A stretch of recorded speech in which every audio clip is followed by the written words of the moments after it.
Halo semuanya, di sini saya akan menjelaskan sedikit terkait sistem dokumentasi K3. Video ini dibuat untuk memenuhi tugas mata kuliah Manajemen Kesehatan dan Keselamatan Kerja dan Lingkungan. Apa sih sistem dokumentasi K3?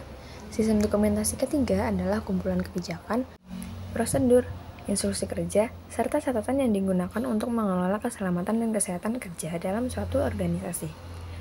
Dokumentasi ini berfungsi sebagai bukti kepatuhan terhadap standar keselamatan kerja seperti ISO 45001 atau peraturan pemerintah seperti PP nomor 50 tahun 2012 tentang SMK 3 di Indonesia. ISO 45001 adalah standar internasional untuk sistem manajemen K3. ISO 45001 secara eksplisit menetapkan perdokumentasian sebagai persyaratan utama dalam implementasi SMK 3. Dijelaskan pada klausul 7.5, organisasi harus memastikan bahwa sistem manajemen K3 memiliki dokumentasi yang lengkap, dikendalikan, dan diperbarui secara berkala.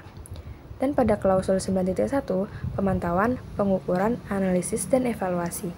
Dokumentasi digunakan sebagai dasar evaluasi efektivitas sistem manajemen K3.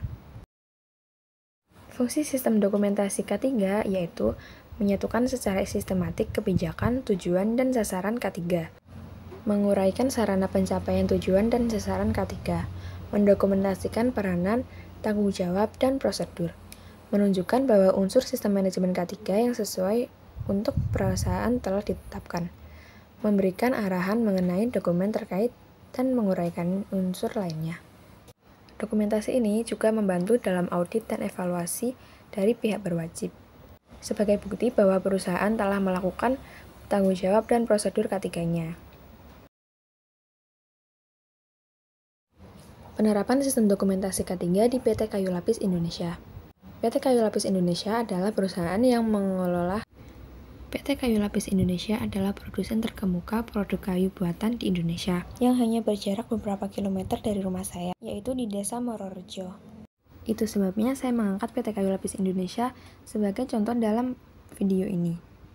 Pada foto ini dapat dilihat bahwa terdapat denah bangunan, budaya kerja, serta checklist pemeriksaan sarana dan prasarana. Coba perhatikan pada papan budaya kerja. Budaya 5R sering disebut sebagai Kaizen ala Indonesia. Kenapa? Karena di dalamnya memuat ringkas, rapi, resik, rawat, dan rajin. Di mana prinsipnya mirip dengan konsep 5S dari Jepang, yang merupakan bagian dari Kaizen, yang terdiri dari Seiri, Seiton, Seiso, Seiketsu, dan Shisuke. Pada foto selanjutnya, tertera dokumen rekapitulasi perizinan karyawan yang saya dapatkan dari sumber. Dokumen ini biasanya digunakan oleh HRD atau manajer untuk memantau kehadiran karyawan, mengelola cuti, dan memastikan kepatuhan terhadap kebijakan perusahaannya. Rekapitulasi ini termasuk dalam dokumentasi karena merupakan catatan resmi yang mencatat izin kerja karyawan seperti cuti tahunan, izin sakit, izin pribadi, atau cuti lainnya. Dokumentasi ini penting untuk keperluan administrasi, audit, dan kebijakan perusahaan, serta untuk memastikan kepatuhan terhadap peraturan ketenagakerjaan. Demikianlah pemaparan saya mengenai sistem dokumentasi K3.